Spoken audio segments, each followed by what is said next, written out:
Bonjour à chacun, j'espère que vous allez bien. Je suis ravi de vous retrouver pour une nouvelle vidéo sur le thème du premier amour, c'est ça. Est-ce que vous êtes déjà posé la question de votre raison d'être sur cette terre, de votre raison d'exister? La parole nous enseigne que nous sommes créés pour Dieu. En réalité, la raison d'être de l'être humain, c'est de glorifier Dieu en se réjouissant en lui pour toujours. Dieu nous a créés pour son plaisir, pour sa joie et pour la nôtre. C'est vraiment incroyable. Et pourtant, on sait que l'être humain a choisi à un moment donné de se passer de Dieu en disant « je pourrais déterminer moi-même ce qui est bien et ce qui est mal et je n'ai plus besoin de Dieu ». Et en faisant cela, nous avons en quelque sorte brisé cette relation qui était pourtant une plénitude totale. Mais Jésus est venu. Et Jésus a ouvert un nouveau chemin en mourant à la croix, par sa chair, nous dit la parole. C'est-à-dire que en s'offrant lui-même en sacrifice, il a permis que nous ayons à nouveau un libre accès à la présence même de Dieu. On voit ça par exemple dans Hébreux, au chapitre 10, les versets 19 à 22, où il est dit « Nous avons au moyen du sang de Jésus une libre entrée dans le sanctuaire, par la route nouvelle et vivante qu'il a inaugurée pour nous au travers du voile, c'est-à-dire de sa chair. Et nous avons un souverain sacrificateur établi sur la maison de Dieu. Approchons-nous donc avec un cœur sincère dans la plénitude de la foi. » Cette invitation à nous approcher, elle peut paraître un petit peu compliquée parce qu'il y a des mots un petit peu compliqués. Mais il suffit de comprendre que, à cause du péché de l'homme, il y avait un voile entre Dieu et l'homme. Ce voile était matérialisé dans l'Ancienne Alliance par un vrai voile qui séparait deux endroits. L'endroit qu'on appelait le lieu très saint, où était la présence même de Dieu, du lieu saint où les hommes pouvaient encore entrer, mais dans le lieu très saint, les hommes ne pouvaient pas entrer. Il y avait une séparation et il y avait vraiment un voile dans le temple. Et au moment de la mort de Jésus, ce voile, physiquement, s'est déchiré, et c'est aussi bien sûr un voile spirituel qui s'est déchiré en même temps. Et il est dit qu'il a inauguré pour nous une route nouvelle, un nouveau chemin, une route nouvelle et vivante au travers du voile, c'est-à-dire de sa chair. Donc en brisant sa chair, il a brisé, déchiré ce voile. Nous avons un souverain sacrificateur, c'est Jésus, pour faire simple, établi sur la maison de Dieu, c'est-à-dire que Dieu lui a donné toute autorité sur le lieu de sa présence. Et il nous a donné cette invitation, approchons-nous donc, puisqu'on a le libre accès maintenant, approchons-nous donc, avec un cœur sincère dans la plénitude de la foi. Donc c'est une invitation à courir dans la présence de Dieu. Et vous savez, le monde autour de nous, les hommes, les femmes, les enfants qui ne connaissent pas le Seigneur périssent faute de connaître le Seigneur.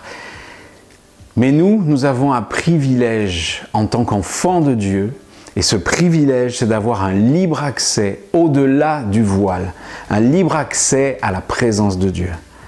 C'est d'autant plus incroyable que des personnes éminentes de l'Ancienne Alliance n'avaient pas cet accès. Moïse, David, Abraham, Élie, Noé, toutes ces personnes qui sont des héros de la foi, qui ont accompli des choses extraordinaires, qui nous sont racontées dans la parole de Dieu, n'ont pas eu cet accès libre et direct que nous avons, nous, parce que Jésus n'avait pas encore réouvert la voie du cœur de Dieu, de la présence de Dieu. Mais nous avons ce privilège.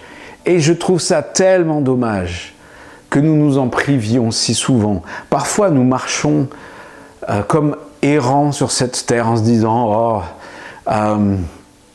finalement, nous attendrons quelque chose de plus céleste, mais en attendant, nous sommes malheureux. » Pas du tout. Nous ne sommes pas malheureux. Nous avons un libre accès à la présence de Dieu dès maintenant. Approchons-nous. Et ce qui est fou, c'est que nous remettons des voiles.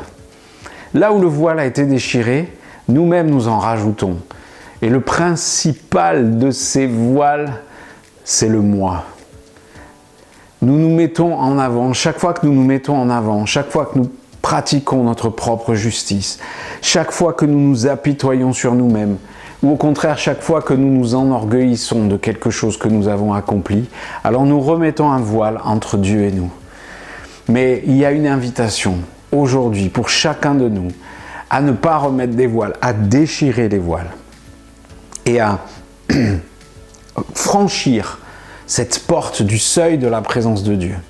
Qu'est-ce qu'il y a au-delà du voile? Il y a Dieu lui-même. Et au-delà de ce voile, je vous assure que nous pouvons, par l'Esprit, voir, entendre, goûter à des choses que nous ignorions jusqu'ici dans le monde naturel. Est-ce que vous ne voulez pas voir et goûter la présence de Dieu dès aujourd'hui? Des choses pas encore vues, pas encore entendues. Eh bien, c'est très simple. Il n'y a rien à faire. Qu'est-ce que je dois faire? Rien. Si ce n'est tourner mon cœur vers Dieu parce que j'ai un libre accès à sa présence. Et je vous invite vraiment, dans cette quête du premier amour, à aller au-delà du voile pour voir et entendre, pour goûter à la présence même de Dieu. Et je vous invite à la prière. Seigneur, Jésus, merci d'avoir inauguré pour nous cette route nouvelle et vivante au travers de ton sacrifice, au travers de ta chair, au travers du voile pour accéder directement et pleinement à toutes les joies, à toutes les bénédictions de la maison de Dieu, de la présence de Dieu. Merci pour ce libre accès. Seigneur, nous ne voulons pas rester en arrière. Nous ne voulons pas errer comme des âmes en peine.